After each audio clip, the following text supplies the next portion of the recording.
Na figura a seguir, o ponto P é a representação no plano complexo do número z igual a x mais yi. Assim, em relação a esse número, determine como verdadeiro ou falso cada uma das afirmativas a seguir. Então aqui temos listadas 5 afirmativas. A primeira dizendo que o argumento principal de z é 5π sobre 6. A segunda dizendo que a parte imaginária de z é o número i. A terceira dizendo que o conjugado de z é raiz de 3 mais i. A quarta afirmativa dizendo que a parte real de z é 1. E a quinta afirmativa dizendo que o módulo de z é igual a 4.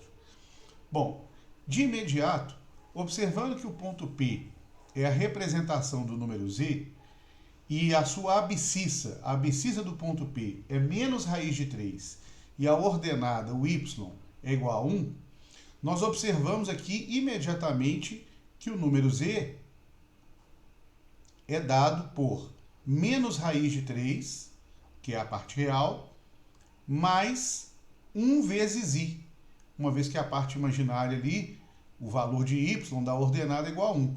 Ou seja, z é igual, escrevendo aqui mais uma vez, menos raiz de 3 mais i. Isso nos leva, às vezes, a fazer uma confusão, a dizer que a parte imaginária de z, que no caso aqui seria o número i, mas não é verdade, porque a parte imaginária é o número real que multiplica o i.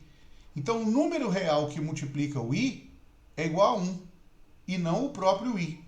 Então, isso nos leva à segunda afirmativa, que ao dizer que a parte imaginária de z é i, é uma afirmativa falsa, uma vez que a parte imaginária de z é 1 e não i.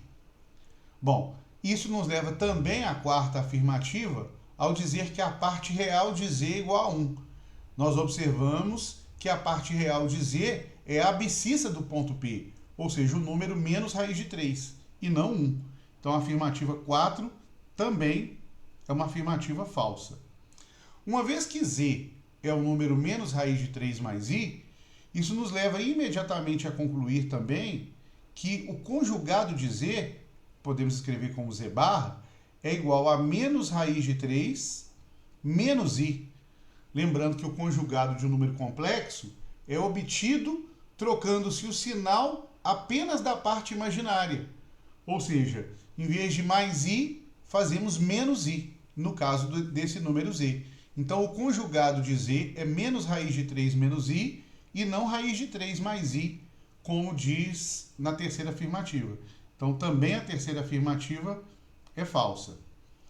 Com relação à primeira e à última afirmativa, que falam sobre o argumento e o módulo de z, vamos aqui traçar o segmento que une o ponto P à origem do plano complexo, lembrando que o comprimento desse segmento representa no número complexo o valor do seu módulo.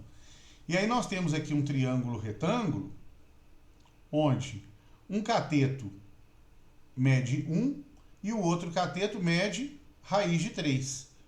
Então, por Pitágoras, vamos chamar aqui a hipotenusa é o módulo de z. Por Pitágoras temos que o módulo de z ao quadrado é igual a 1 ao quadrado mais raiz de 3 também ao quadrado. E aí 1 ao quadrado é igual a 1, então o módulo de z ao quadrado é igual a 1. Raiz de 3 ao quadrado é 3, 1 mais 3 é 4. Então, quer dizer que o módulo de z, por ser um número positivo, é igual a raiz quadrada de 4 ou 2. Então, o módulo de z é igual a 2, o que faz com que a quinta afirmativa e a última também é falsa, seja falsa. E aí, para finalizar, sobre o argumento principal de z, o argumento de z é o ângulo formado entre o segmento, esse segmento que nós traçamos para identificar o módulo, e a parte positiva do eixo x, do eixo das abscissas. Observando que o triângulo formado de medidas 1, raiz de 3 e 2, que é o módulo de z, é um triângulo retângulo no qual o cateto que vale 1 é a metade da hipotenusa, então nós podemos identificar imediatamente que o ângulo oposto a esse cateto que vale 1 mede 30 graus. Porque exatamente no triângulo 30, 60 e 90, nós temos que o cateto oposto a 30 vale a metade da hipotenusa.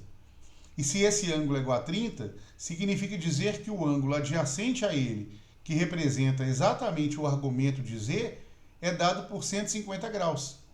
Esse é o argumento principal de Z.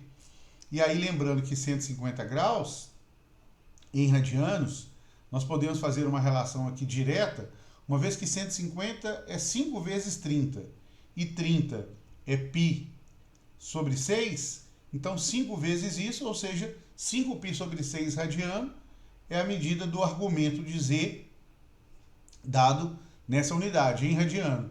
Então isso faz com que a primeira afirmativa, dizer que o argumento principal de Z é 5π sobre 6, é uma afirmativa verdadeira, fechando então a nossa análise sobre cada uma das 5 afirmativas dessa questão.